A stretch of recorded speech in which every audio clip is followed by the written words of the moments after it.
ඕකේ guys ඉතින් ඔන්න අද ඇවිල්ලා තියෙනවා බොලොඤ්ඤා නගරේ දෙවෙනි වීඩියෝ එක අරගෙන.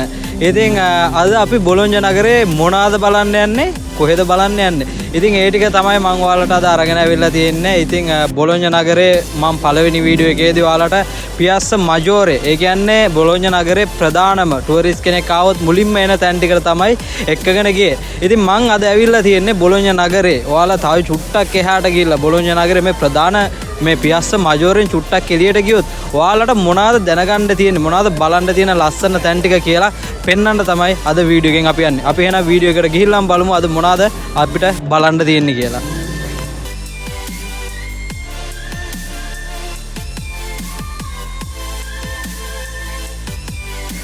ඕකේ ඉතින් ඔන්න ඔය විදිහට අපි වාහනේ පාක් කරලා අද අපේ ගමන පටන් ගන්න තමයි හදන්නේ. ඉතින් මේ වාහනේ පාක් කරන තැන ගැන කිව්වොත් එහෙම මෙතන තියෙන්නේ බොලොඤ්ඤා බස් නැවතුම් පොළ යටට වෙන්න තමයි. ඉතින් මෙතනට පාකින් කරගන්නක මං හිතනවා ගොඩක් හොඳයි කියලා වාහනකින් එන කෙනෙක්ට නම්. මොකද මේ ඉතාම සුළු මුදලක් ගෙවලා දඩයක් ගන්නේ නැතුව වාහනේ ආරක්ෂිත පාක් කරන්න පුළුවන් තරක් තමයි මෙතන.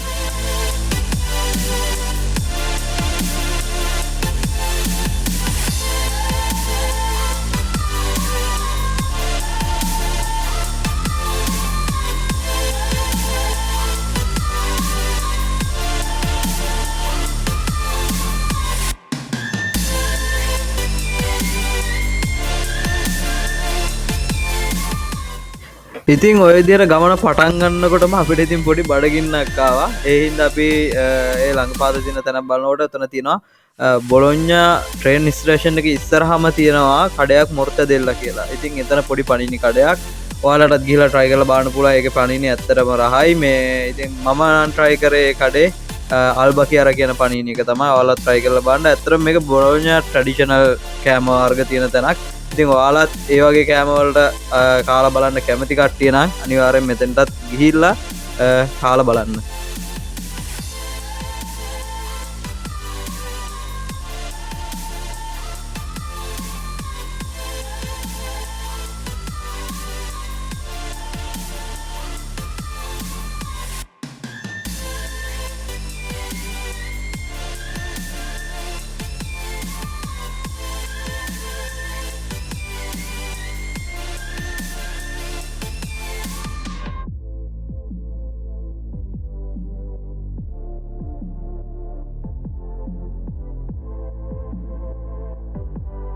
ඉතින් ඔන්න බොලොඤ්ඤා නගරේ තියෙන තවත් තැනකට මම ඔයාලා එක්කගෙන ආවා. ඔයාලට පේනවාද මේ මට පිටිපස්සෙන් තියෙන ස්ටැචු එක? ලස්සන ස්ටැචු එකක් තියෙනවා. ඉතින් මෙතෙන්ට ඔයාලට එන්න පුළුවන් බොලොඤ්ඤා ස්ටේෂන් එකේ ඉඳලා පයින් ඇවිදගෙන උනා මීටර් 100ක්වත් නැහැ මෙතනට. ඉතින් මෙතන ඇවිල්ලා බොලොඤ්ඤා නගරයට එන ඕන කෙනෙක්ම ඇවිල්ලා හැම කෙනෙක්ම වගේ ඇවිල්ලා ෆොටෝ එකක් අරගෙන යන ලස්සන තැනක් තමයි මේ මට පිටිපස්සෙන් තියෙන්නේ. ඉතින් මේ පාක් එකට කියන්නේ පාර්කෝ දී මොන්ටඤෝලා කියලා. ඉතින් මේ පාක් එක ඔයාලට මේ පේන ඇති තව උඩට යන්න පුළුවන්. ඉතින් මේ පඩිපෙළ නැගගෙන දෙපැත්තෙන් තියෙන පඩිපෙළ දෙකක් ලස්සන. ඉතින් මේ දෙක නැගගෙන ඔයාලට උඩට ගියොත් මේ බොලොඤ්ඤා නගරේම ලස්සන view එකක් මේ පාක් එක උඩ ඉඳලා ඔයාලට බලා ගන්න පුළුවන්.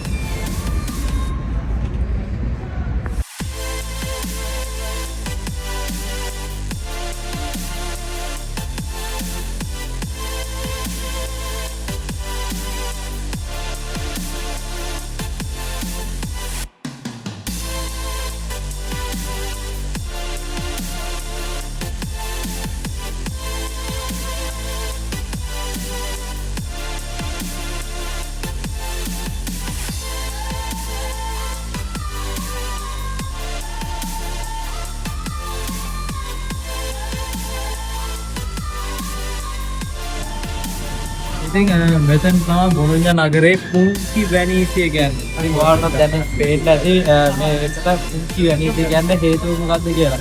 ඉතින් මෙන්න මේ ඔයාලට යන ඉතින් මේ අතපංගාව මේක හරියටම බොලොඤ්ඤා නගරේ මැද්දෙන් තමයි යන්නේ. ඉතින් මේ බොලොඤ්ඤා නගරේ මැද්දේ කරන අතපංගාව දෙපැත්තෙම වැනීසිය වගේම රෙස්ටොරන්ට්ස් වගේ දේවල් තියෙනවා. ඉතින් මේක අතීතයේදී මේ නගරේ වැසියන් තමයි භාවිත කරලා තියෙන්නේ යාළගේ පෞද්ගලික කටයුතු කොට. ඉතින් අද වෙනකොට සංචාරකයන්ට බලන්න තියෙන ලස්සන තැනක් විදිහට මේගොල්ලෝ මෙතන පවත්වාගෙන යනවා. ඉතින් බොලොඤ්ඤා නගරේ තියෙන තවත් තැනක්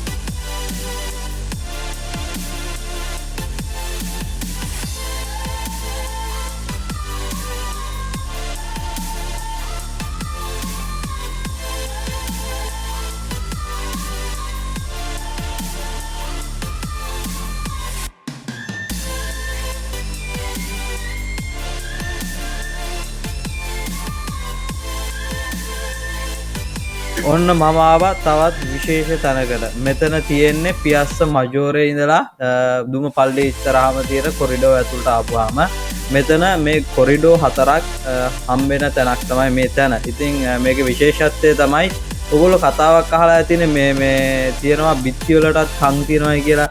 අන්නේ කතාව ඔයාලට හරියටම ස්ථිරව දැනගන්න පුළුවන් තැනක් තමයි මෙන්න මෙතන. ඉතින් මෙතනට ගොඩක් කට්ටිය කියන්නේ රහස් කියන තැන කියලා. ඉතින් මේකේ විශේෂත්වය තමයි මෙතන මුළු 4ක් තියෙනවා බිත්ති වල.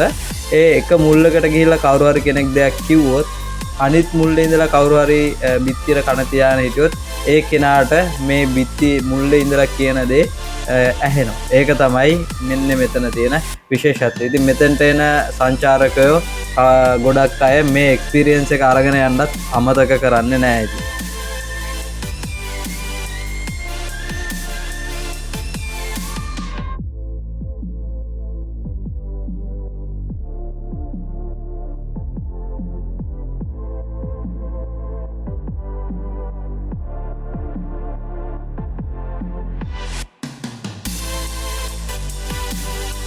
ඉතින් මේ තියෙන්නේ බොලොඤ්ඤ නගරයේ තියෙන පෝර්ට් එකක්. ඉතින් ඔයාලා බලන්න ඇති පෝර්ට් එකක් කියපුවහම මොකද්ද කියලා. මේක තමයි ප්‍රධාන දොරටුවක්. ඉතින් ඉස්සර බොලොඤ්ඤ නගරේ පැවතිලා තින්නේ බලකොටුවක් විදියට. එතකොට බොලොඤ්ඤ නගරයට ඇතුල් වෙන්න දොරටු 8ක් තිබිලා තියෙනවා. ඒ වගේ නටබුන් අදටත් තියෙනවා. නමුත් සමහර ඒවා ප්‍රතිසංස්කරණය කරලා ලස්සන නටබුන් විදියට ඒගොල්ලෝ ප්‍රදර්ශනය කරලා තියෙනවා. මේ තියෙන්නේ ඒ වගේ එක තැනක්.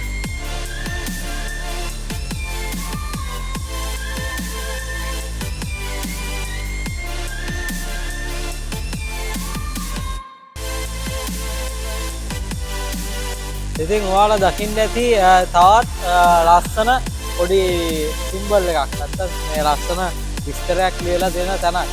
ඔයාලා නමත් සමහරවිට දකින්න ඇති කවුද කියලා. ඔයාලට මතක් වුණාද කාලා හරි? පොඩි කාලේදී නම් අපිට ඉස්කෝලේදී උගන්වන චරිතයක්. ඉතින් මේ මං හිතන්නේ එහෙම ලොකුට මතක ඇති කියලා. ඉතින් මේ ඉන්නේ ගුලියෝමි මාර්කෝනි. ලංකාවෙන් නම් අපිට කියන්නේ ගුලියෝමි මාර්කෝනි කියලා. ඉතින් මෙයා තමයි මුලින්ම ලෝකෙට රේඩියෝ තරංග ගැන හොයාගත්ත. රේඩියෝ තරංග ගැන පරීක්ෂණ කරලා රේඩියෝ තරංග හුවමාරු කරන හැටි ගැන එයා තමයි මුලින්ම හොයාගත්තේ. ඉතින් මේ තියෙන්නේ එයා ඉපදිච්ච තැන. ඉතින් මේක තියෙන්නේ ඉතාලියේ බොලොඤ්ඤ නගරේ.